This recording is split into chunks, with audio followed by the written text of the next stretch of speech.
नाही.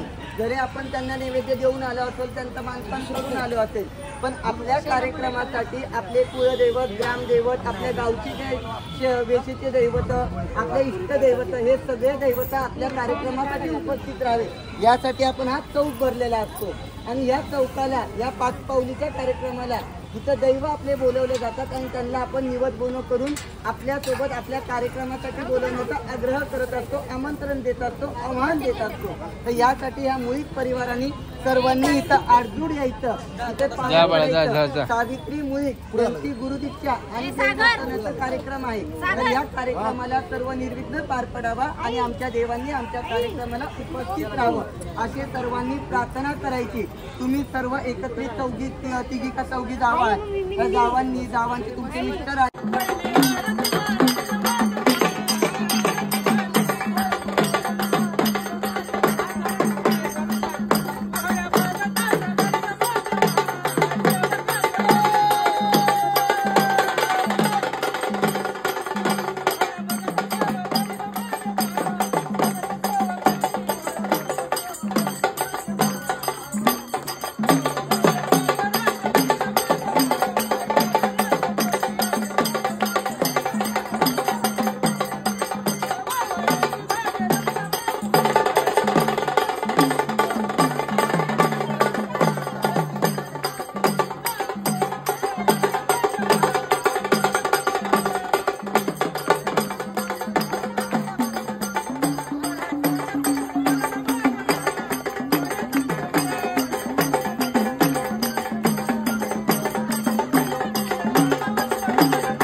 असतं.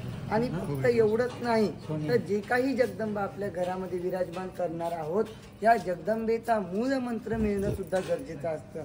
बरेचसे भागामध्ये गैरमाळ होते, शिष्याला गुरुमंत्र मिळतात, गुरुमंत्रामध्ये आई राजा उदे उदे किंवा फक्त जगदंबेच्या नावानं चांग भलं किंवा एवढंच की काळूबाई ओम क्लीम काळूबाई देवी नमः तुळजा भवानी देवी नमः अशा प्रकारचे मंत्र नसून मंत्रामध्ये कान मंत्र आणि बीज मंत्र असे 2 प्रकार असतात.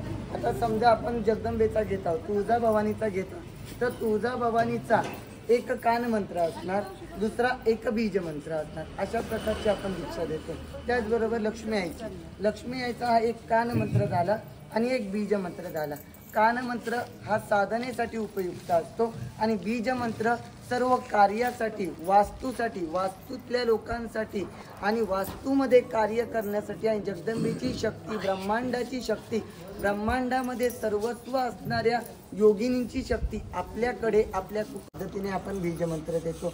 जो एखादा जर शिष्य चांगला पोर्टेबल असेल, तो शिकलेला असेल, त्याला शास्त्राचं आणि संस्कृतचं ज्ञान चांगलं असेल, त्या व्यक्तीला आपण 3 ते 4 अक्षरी बीजाक्षर मंत्र देतो.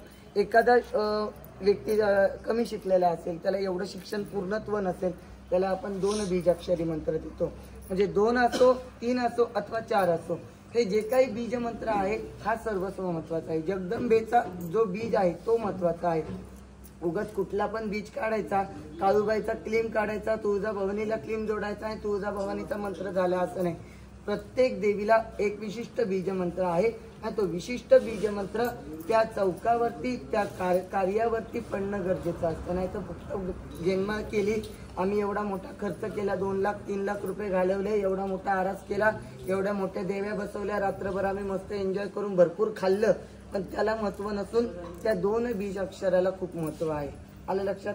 हे बाकीचं काय जे काय आहे ते फक्त तुकरट आहे, त्याला काही किंमत नाही. म्हणजे आता अंगात आलं, अंगात येणं पण काही खरं नसतं. तनुताईच्या रात्रातून 1-2दा अंगात आलं, तनुताईचं पण अंगात आलेलं खरं नाही. वारं कधीच कोणाला येत नाही, देव कधी कोणाच्या अंगात येत नाही, कुठल्या देवी देवता कोणाच्या अंगात येत नाही. जे काही येतात ते देवाचे गण येतात, ते तेवढ्या काळापुरते येतात आणि लगेच जातात. देव कधी कोणाच्या अंगात येत नाही. देवाचा बीज मंत्र सर्वस्व महत्वाचा आहे, एवढं लक्षात ठेवायचं. बाकी घुमणारे आपण 100 वेळा घुमतो, घुमायला अर्थ नाही. जगदंबेचा बीज अक्षर असणं गरजेचं आहे, यासाठी हा एवढा केलेला अट्टास. नाही तर याला बाकीचं काही किंमत नाही. बीज मंत्र योग्य मिळालं नाही तर एवढं रात्रभराचा केलेला जो काही काम असेल, जे काही कार्य असेल, ते सगळं व्यर्थ गेलं. आलं लक्षात? बीज मंत्र जो काही मी देणार आहे हा बीज मंत्र आता जे काही आपले वाजंत्री मंडळी आहेत, हे वाजंत्री मंडळी वाजवत असतात, त्याच्यामुळे शिष्याला हा मंत्र सर्व समजतो असं नाही. पण गुरुचं कर्तव्य असतं, जो काही मंत्र दिलाय, ज्या काही 16 किंवा 40 दिवसानंतर जो काही आपण कार्य करत असतो, खीर चपातीचा कार्यक्रम करतो, त्यावेळेस गुरु शिष्याला पुन्हा एकदा मंत्र देतो, पुन्हा तो समजून सांगतो, त्या मंत्राचे काय काय कार्य आहेत ते सांगतो. त्या मंत्रावरती तुम्हाला काय काय उपयुक्त करायचं आहे, घरामध्ये तुम्ही इतरांचे प्रश्न कसे सोडवू शकता, स्वतःचे प्रश्न कसे सोडवू शकता, घरातल्यांवरती आलेले संकट कसं दूर करू शकता, या मंत्रावरती तुम्ही कसे कौल लावू शकता, हे आमच्या हातात असतं. आम्ही 16 दिवसांनी अथवा 40 दिवसांनी, जसं घरचे मुख्य पुरुष आहे त्यांना जेव्हा हेच कार्य करायचं असेल, त्यांच्याकडे पण 2 रुपयाचं बळ आलं पाहिजे. कारण की आत्ताच खर्च झाला 2-3 लाखाचा आणि लगेच 16 दिवसांनी लगेच खर्च करायचा प्रत्येकाची ऐपत असते असं नाही. त्यासाठी आपण 16 दिवसांनी किंवा 40 दिवसांनी खीर चपातीला पुन्हा एकदा गुरु शिष्याला तो मंत्र व्यवस्थित समजून सांगत असतो. सर्वांना मान्य आहे? बरं, आता शपथविधी होईल. शपथला माझ्या कुटुंबाला, माझ्या ग्रामदेवताला, आणि माझ्या इष्टदेवतेला साक्षी धरते की माझ्या गुरुदीक्षेमध्ये जे काही गुरुमंत्र कानमंत्र बीजमंत्र मी ग्रहण केलेले आहेत किंवा ग्रहण करणार आहे या सर्व मंत्राचा माझ्याकडून उल्लंघन होणार नाही याची मी दक्षता घेईल. त्याचबरोबर पार्वतीने जसे कुंजिका स्तोत्र स्वतःच्या योनीप्रमाणे गोपनीय ठेवले त्याच पद्धतीने मी माझ्या गुरुमुखातून आलेले मंत्र तंत्र यंत्र या संपूर्ण गोष्टी मी गोपनीय ठेवण्याचा पुरेपूर प्रयत्न करेल.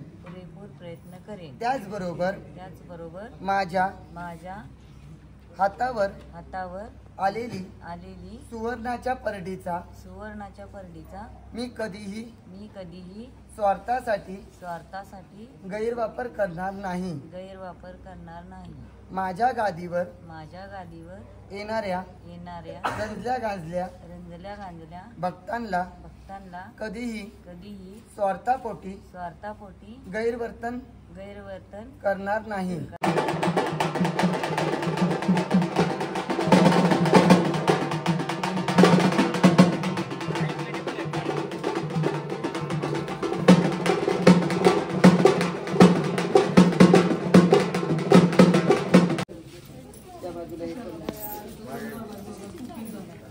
सगळ्यांनी माळेला हात लावा.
कुठला वाजव द्यावा